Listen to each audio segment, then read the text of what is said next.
अंग्रेज 1600 में east India company के रूप में व्यापारियों के रूप में भारत आए, जिसे महारानी एलिजाबेथ हेल द्वारा दिए गए चार्टर के तहत भारत में व्यापार करने की विशेष अनुमति थी। 1765 में कंपनी, जो अब पूरी तरह से व्यापारिक कार्य करेगी, ने इसे प्राप्त कर लिया। बंगाल, बिहार और उड़ीसा की दीवानी, राजस्व और नागरिक न्याय पर अधिकार। इसने एक क्षेत्रीय शक्ति के रूप में अपना करियर शुरू किया। 1858 में सिपाही विद्रोह के मद्देनजर ब्रिटिश क्राउन ने भारत के शासन की सीधी जिम्मेदारी ली। ये 15 अगस्त 1947 को भारत को स्वतंत्रता मिलने तक शासन जारी रहा। स्वतंत्रता के साथ एक संविधान की आवश्यकता आई। जैसा कि 1934 में एम.एन. रॉय, भारत में कम्युनिस्ट आंदोलन के अग्रणी, ने सुझाव दिया था, 1946 में इस उद्देश्य के लिए एक संविधान सभा का गठन किया गया था। 26 जनवरी 1950 को संविधान अस्तित्व में आया। हालांकि भारतीय संविधान और राजनीति की विभिन्न विशेषताओं की जड़ें ब्रिटिश शासन में हैं।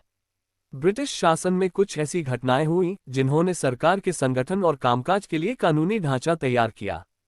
ब्रिटिश भारत में प्रशासन। इन घटनाओं ने हमारे संविधान और राजनीति को बहुत प्रभावित किया है।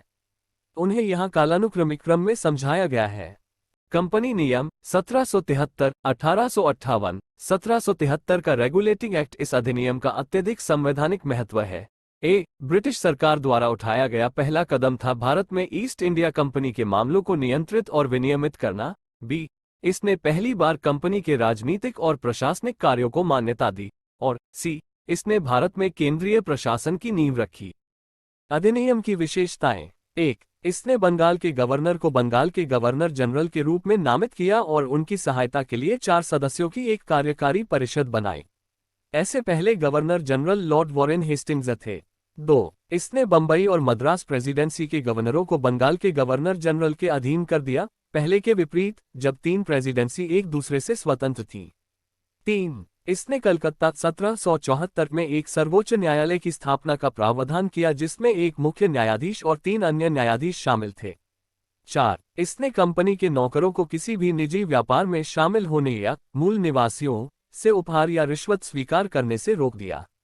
5. इसने भारत में अपने राजस्व, नागरिक और सैन्य मामलों पर रिपोर्ट करने के लिए कोर्ट ऑफ डायरेक्टर्स कंपनी के शासी निकाय की आवश्यकता करके कंपनी पर ब्रिटिश सरकार के नियंत्रण को मजबूत किया।